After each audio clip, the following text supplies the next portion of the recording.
Module 3, Index Fund Deep Dive. Here's a brief history on the origins of index funds. The concept of index investing, buying all the stocks in a market index to match its performance, was made popular by John C. Bogle, the founder of the Vanguard Group.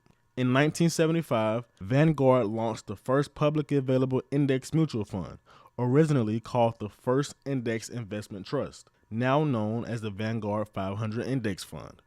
The fund was based on the S&P 500, which tracks 500 of the largest publicly traded companies in the United States. Initially mocked as Bogle's folly, the idea of passive investing, as opposed to active stock picking, was met with resistance. Over time, as research and performance data showed that most actively managed funds underperformed the market, interest in index funds grew. The success of the Vanguard 500 led to the creation of many other index funds, tracking different segments: small cap, international, bond indexes, etc. In 1993, the SPDR S&P 500 ETF, SPY, was launched as the first exchange-traded fund in the United States, combining index investing with the flexibility of stock trading. Alright, before we move on, I just want to reiterate, you cannot invest in the S&P 500 because it's just a list of companies. But what you can invest in is an ETF or index fund that tracks the S&P 500. Now I know that may have sounded confusing, but I promise you'll understand exactly what I mean when we go to buy an index fund later in the course.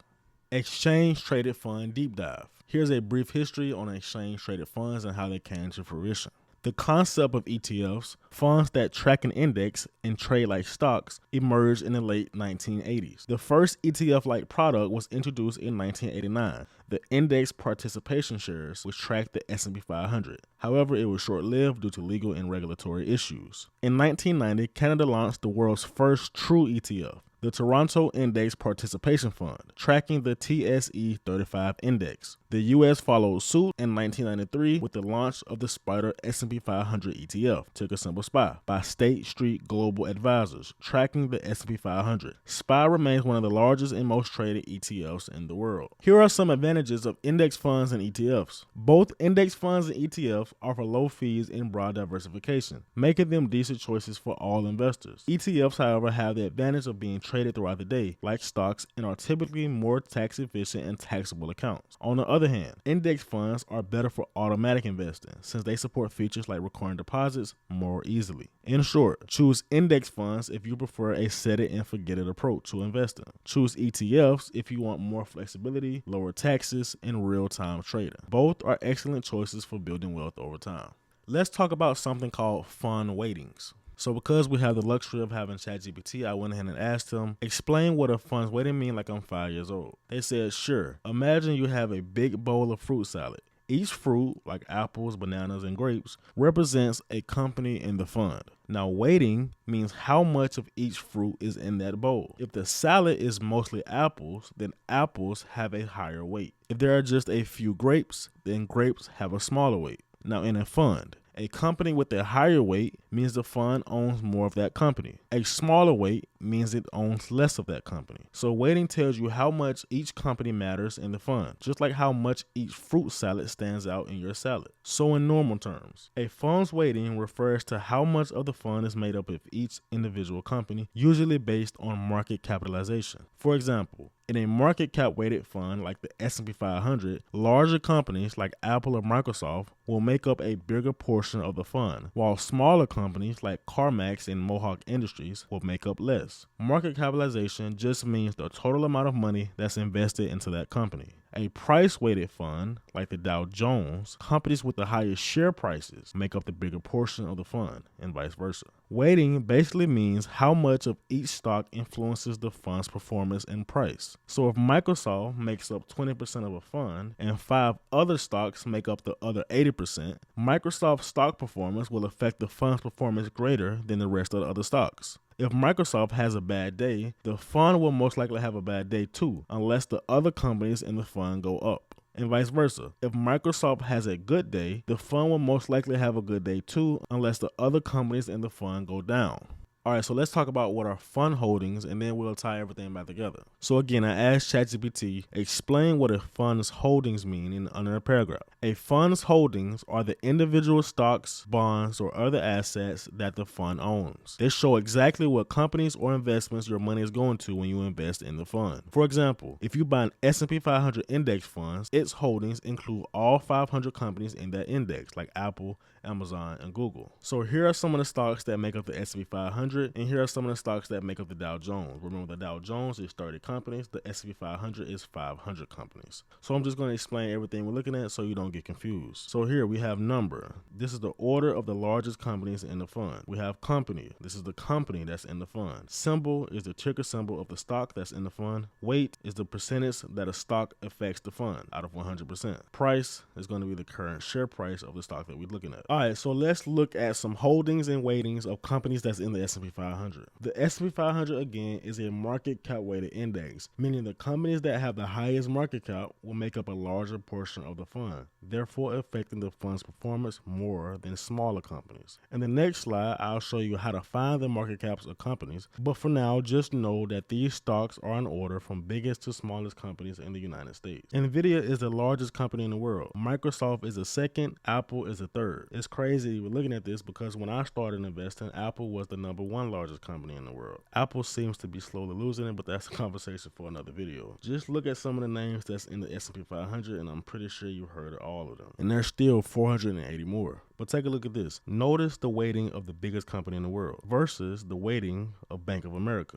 NVIDIA makes up nearly 7% of the S&P 500, while Bank of America only makes up about 0.64%. So if Bank of America has a bad day, the index will not feel it whatsoever. But if NVIDIA has a bad day, it's possible that the index could feel it slightly. Now let's look at a price-weighted index like the Dow Jones. Notice the share prices of these companies. The companies with the higher share prices make up more of the fund and will affect the fund's share price more than companies with a smaller share price. Goldman Sachs has the highest share price, trading at around $700. As you go down the list, the company's share prices get smaller and smaller. Now compare that to the S&P 500. You can clearly see the difference. Apple and NVIDIA only make up about 5% of the Dow Jones, but they make up about 12% in the S&P 500. Both of their share prices are smaller than Goldman Sachs, so they are lower in weighting in the Dow Jones. But both of these companies' market cap are bigger than Goldman Sachs, so in the S&P 500, they have a larger weighting.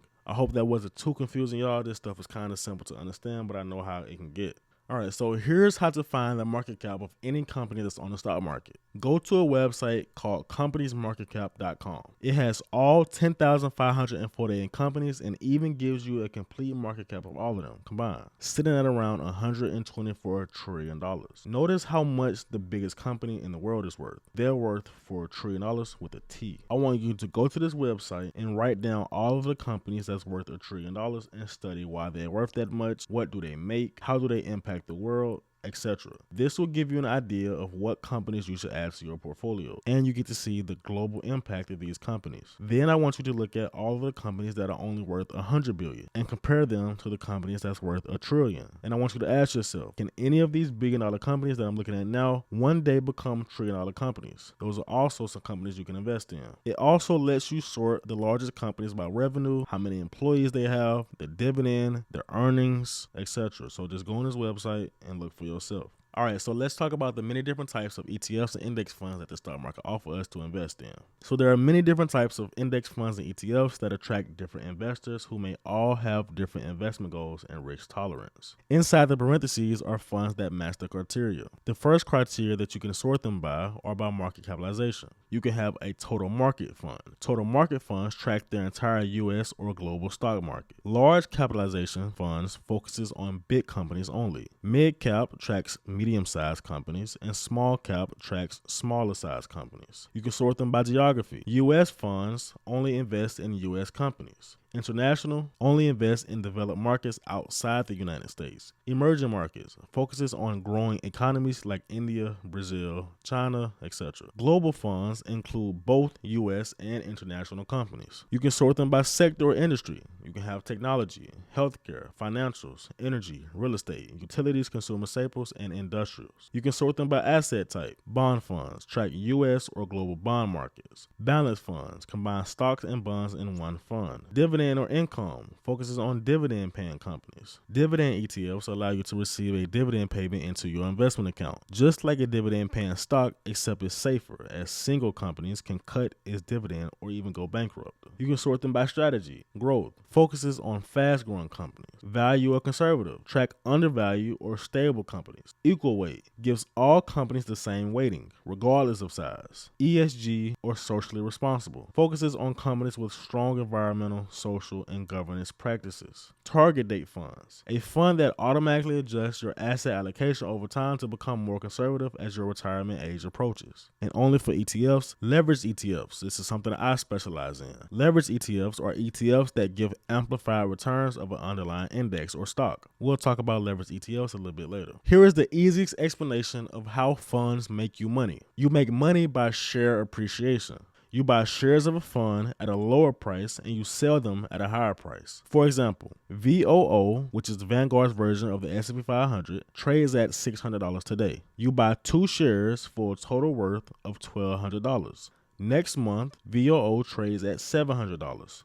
Since VOO increased by $100 per share and you bought 2 shares, you made $200 for a total investment worth of $1,400. Now you can also make money by receiving dividends, but we'll talk about that later. You lose money by share depreciation. You buy shares of a fund at a higher price and you sell them at a lower price. For example, VOO trades at $600 today. You buy 2 shares for a total worth of $1,200, just like in the previous example. But the thing is, next month, VOO trades at $500. Since VOO decreased by $100 per share and you bought 2 shares, you lost $200 for a total investment worth of $1,000. You don't lose or win until you hit that sell button, so everything is on paper. But if you were to hit that sell button, you have now lost $200. Now, just a reminder, you buy and sell funds the same exact way you would with stocks, as funds and stocks both have share prices.